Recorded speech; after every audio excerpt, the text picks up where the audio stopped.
کرتے ہو؟ کیا میرا رب دیکھتا نہیں ہے؟ جس زبان سے کسی مومن کی شان میں گستاخی کرتے ہو، کیا اللہ دیکھنے والا نہیں ہے؟ جس زبان سے کسی عالم کو ذلیل و رسوا کرنے کی کوشش کرتے ہو، کیا خدا دیکھنے والا نہیں ہے؟ تم کسی مومن کے لیے سوچتے ہو کہ ہم اسے ذلیل کر دیں گے، غلط فہمی ہے تمہاری۔ نہیں میرے عزیز، قرآن نے بہت پہلے اعلان کیا وَتُعِزُّ مَن تَشَاءُ وَتُذِلُّ مَن تَشَاءُ، عزت دینے والی ذات میرے رب کی ہے، شان دینے والی ذات میرے رب کی ہے، وہ جس کو چاہتا ہے عزت سے نواز دیتا ہے۔ کسی سمجھدار نے کہا تھا نادان کو اس بات کا بالکل نہیں پتا، وَتُعِزُّ مَن تَشَاءُ وَتُذِلُّ مَن تَشَاءُ، اللہ کے حضور یہ ہوتا ہے فیصلہ، وَتُعِزُّ مَن تَشَاءُ وَتُذِلُّ مَن تَشَاءُ۔ جھوٹی نوازشات کی بارش فضول ہے، ہم کو ذلیل کرنے کی سازش فضول ہے، ہمارا قدم قدم پہ مددگار ہے خدا، وَتُعِزُّ مَن تَشَاءُ وَتُذِلُّ مَن تَشَاءُ۔ نعرہ تکبیر، نعرہ رسالت، نعرہ رسالت، نعرہ حیدری، نعرہ حیدری، نعرہ تکبیر، نعرہ رسالت، علماء اہل سنت، علماء اہل سنت، نعرہ تکبیر۔ میں اپنی تقریر کو اب سمیٹ دوں، 1 بج گیا ہے۔ غور کیجئے ہمارے سماج میں اس وقت برائیاں ختم کیوں نہیں ہو رہی؟ اس لیے کہ برائی کو ختم کرنے کی پلاننگ کرنے والا، کوشش کرنے والا تنہا مسجد کا امام ہے، تنہا مسجد کا امام ہے۔ کاش کہ اگر ہماری قوم کا ہر فرد امام کا سپورٹ کر دے اور حق بات میں حمایت کر دے تو 1 ہفتہ نہ لگے ہمارے سماج سے بہت ساری خامیاں دور ہو جائیں، 1 ہفتہ نہ لگے ہمارے سماج سے بہت ساری خامیاں دور ہو جائیں۔ آپ کو معلوم ہے ہم نے پریکٹیکل دیکھا، قاضی شہر ہونے کے ناطے شہر اور ضلع کے بہت سارے معاملات دن و رات دارالفتہ میں ہمارے پاس آتے ہیں۔ کتنی جگہ ایسا ہوا مسجد کے امام نے، توجہ ہے آپ کی بات بتا دوں؟ جی ختم کر دوں؟ جی نہیں بتاؤ، سمجھ آ رہی ہے آپ کو میری بات؟ جی کتنی جگہ پر کیا ہوا، مسجد کے امام نے جمعے کے دن کہا پابندی آج لگائی جا رہی ہے، آج کے بعد کسی کی گاؤں میں شادی ہوگی ڈی جے نہیں بجیں گے۔ امام صاحب نے پابندی لگا دی، لوگوں نے مان لیا۔ ایک مالدار شخص اٹھ کے کھڑے ہوئے کہا دیکھیں ہمیں کون روکے گا، دیکھیں ہمیں کون روکے گا۔ ان کو جو یہ نشہ ہے نا کہ ہمیں کون روکے گا، یہ دولت کا نشہ ہے، ان کو یہ نشہ ہے نا ہمیں کون روکے گا، یہ بڑے خاندان کا نشہ ہے۔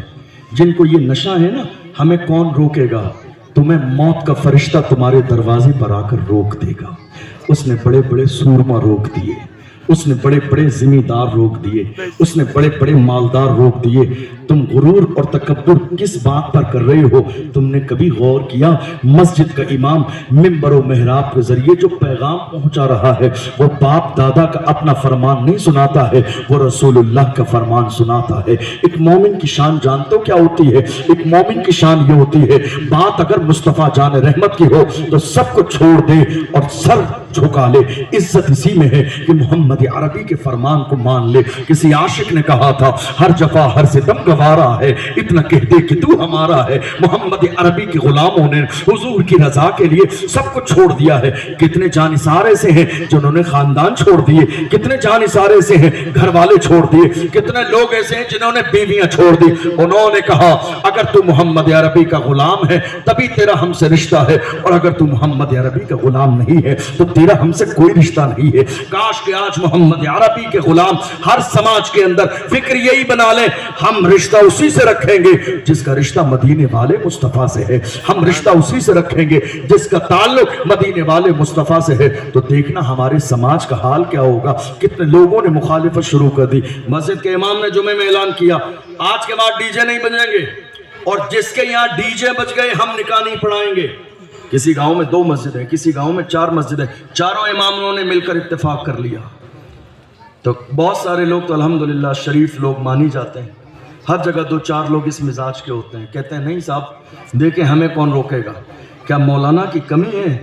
آپ نکاح نہیں پڑھائیں گے تو ہم کو نکاح پڑھانے والا امام نہیں ملے گا، ہم دوسرے گاؤں سے لے کے آ جائیں گے نکاح پڑھانے کے لیے۔ بہت اچھی بات ہے، آپ نکاح پڑھانے کے لیے دوسرے گاؤں سے لے کر آ گئے، مگر یاد رکھنا جنازہ کون پڑھائے گا؟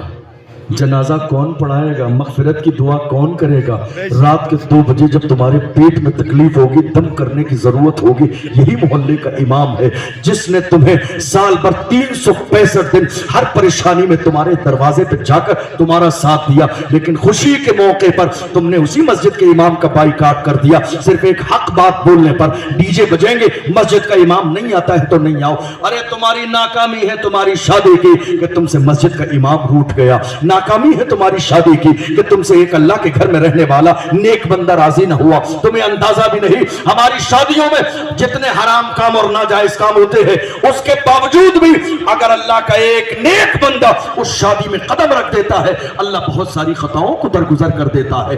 نیک بندوں کے قدم کسی زمین پر پڑ جانا، آپ نے سنا نہیں کتنے زمانے سے یہ بات کہی جاتی ہے، نیک بندے جب قبرستان سے گزرتے ہیں تو اللہ قبرستان والوں کے عذاب میں کمی کر دیتا ہے۔ یہ نیک بندوں کے قدموں کی برکت ہے۔ تم نے جس امام کو ہلکا سمجھا، رسول اللہ کی حدیث پڑھو، میرے نبی نے فرمایا علماء کی شان یہ ہے جن کا تعلق ہر زمانے علم سے رہا، ان کی شان یہ ہے سمندر کی مچھلیاں ان کے لیے سمندر میں دعا کرتی ہے، چیٹیاں اپنے بل میں ان عالموں کے لیے دعا کرتی ہے۔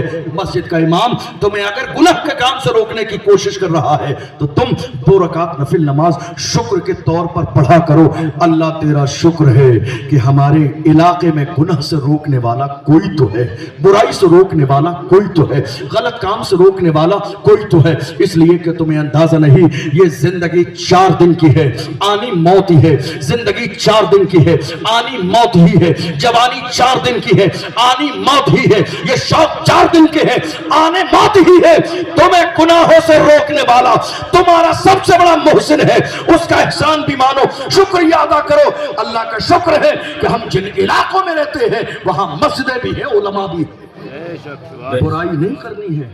آپ جانتے ہیں کئی بار ایسا ہو کہ کسی صاحب اثر دولت مند مالدار کے گھر شادی ہو تو وہ لوگ